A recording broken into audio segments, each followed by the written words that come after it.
Hello, donc aujourd'hui on est à Cartagena, c'est super cool. Je vous fais cette petite vidéo depuis la salle de bain de mon hôtel parce que j'ai pas trouvé de meilleur endroit pour vous faire une vidéo où il n'y a pas forcément trop de bruit et je vais t'expliquer un petit peu comment organiser ton tour du monde, ton voyage, ton road trip, ce que tu veux en fait, peu importe, où je te donne voilà, des conseils, des bons plans. On parlera aujourd'hui donc d'une thématique sur comment sauter le pas lorsqu'on est une femme, comment voyager seule. Ça c'est vraiment notre thématique.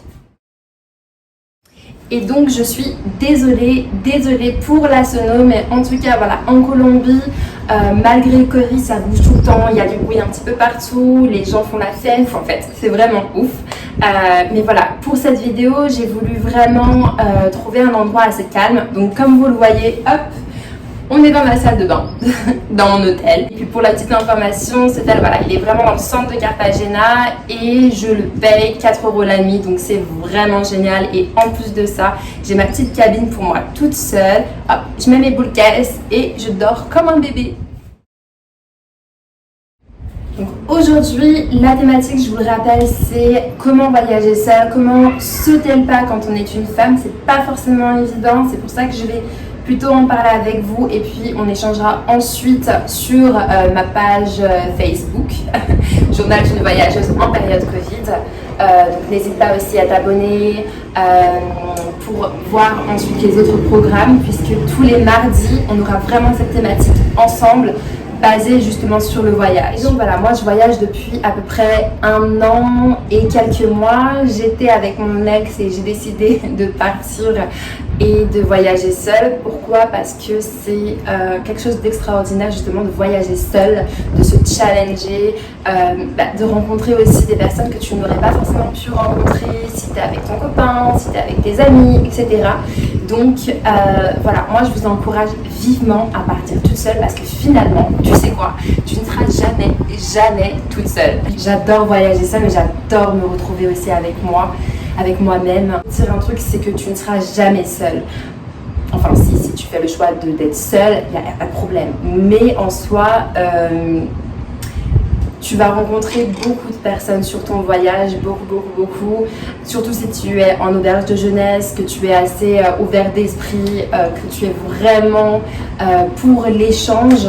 Et tu verras qu'il y a beaucoup de personnes qui sont comme toi, qui sont dans la même ouverture d'esprit que toi. Et il y a énormément de voyageurs qui voyagent seuls et qui finalement se rencontrent et voyagent ensemble.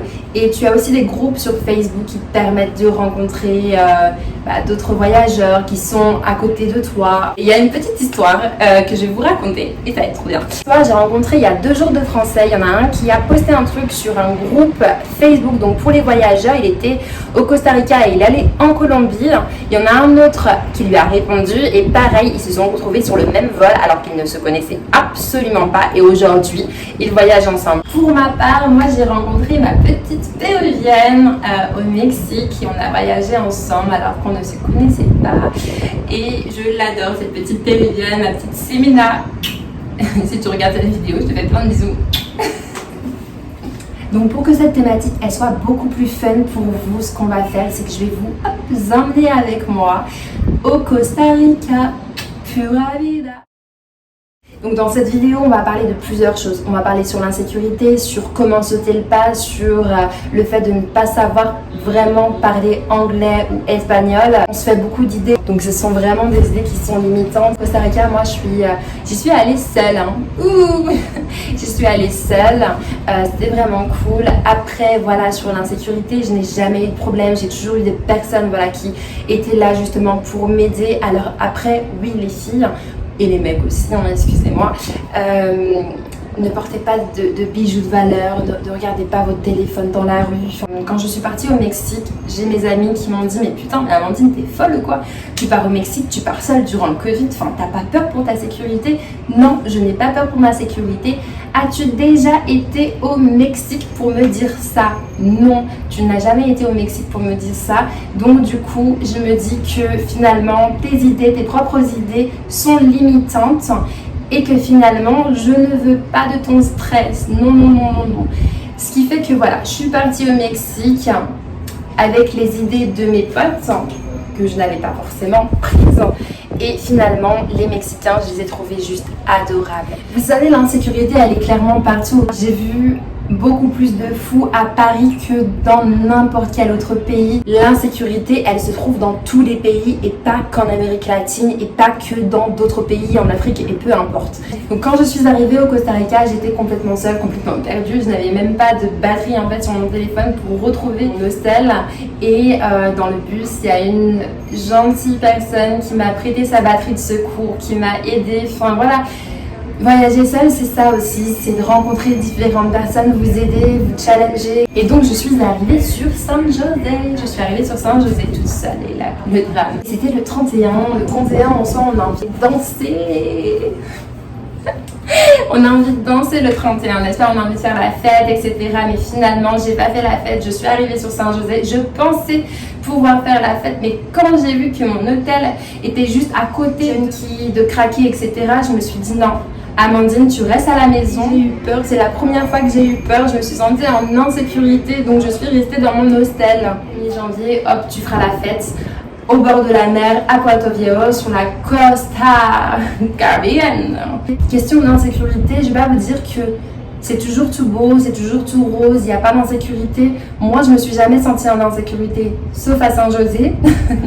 Sauf à Saint-José, mais voilà, j'ai un ami qui était justement sur Saint-José, qui se baladait un petit peu dans la rue. Et là, 2 mecs sont arrivés et le mec a pointé en fait un gun contre lui pour lui demander son téléphone. Donc voilà, oui, il faut faire attention. Oui, vous pouvez être dans des situations qui peuvent être un peu dangereuses. Moi, en 1 an de mode voyage, je me suis jamais sentie en insécurité. J'ai trouvé que les gens étaient vraiment adorables. Et donc, on a peur justement de se retrouver toute seule, tout seul en voyage. Et ce n'est pas le cas. Vous rencontrez plein de voyageurs dans des hostels. Vous pouvez faire la fête avec eux. C'est trop cool en fait.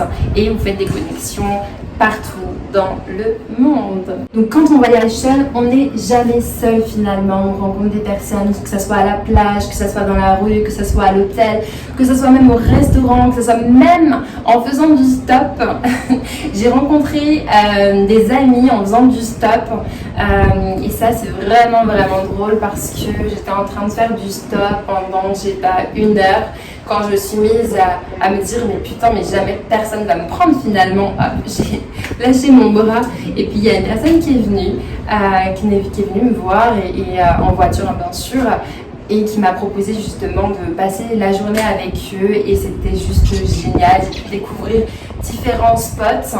Et c'est vraiment cool parce que j'avais pas forcément l'argent pour me prendre une voiture ni même me prendre un scoot, puisque se prendre un scoot à la Fortuna, donc au Costa Rica, ça coûte à peu près 60-70 $, donc no way. Et donc du coup, si vous ne parlez pas anglais, ce n'est pas très grave. En soi, vous allez apprendre sur le tas, vous allez pouvoir échanger avec d'autres voyageurs, vous allez rencontrer d'autres Français, bien sûr, les Français sont partout. Achetez un bouquin, vous écrivez le vocabulaire, la conjugaison, et là vous allez vraiment apprendre. Si vous partez avec des bases, c'est même mieux, parce que du coup, ça sera beaucoup plus simple pour vous. Faites-vous des conversations aussi toute seule dans votre miroir. Enfin, c'est un peu glauque, je sais, mais en soi, vous allez prendre le pli, vous allez prendre l'habitude et vous allez pouvoir échanger avec d'autres voyageurs. On se retrouve mardi prochain pour une nouvelle thématique, ça sera sur le Costa Rica, sur les transports, sur les bus, sur les parcs nationaux, gratuits ou payants. En bref, tout par rapport au Costa Rica. J'ai hâte parce qu'il y a beaucoup de personnes qui me demandaient des informations. Moi, je fais plein de petits bisous. Je vous dis à mardi prochain. N'hésitez pas à cliquer sur la petite cloche pour les notifications. Et voilà, un petit bisou de Cartagena, de Colombie. Bye bye!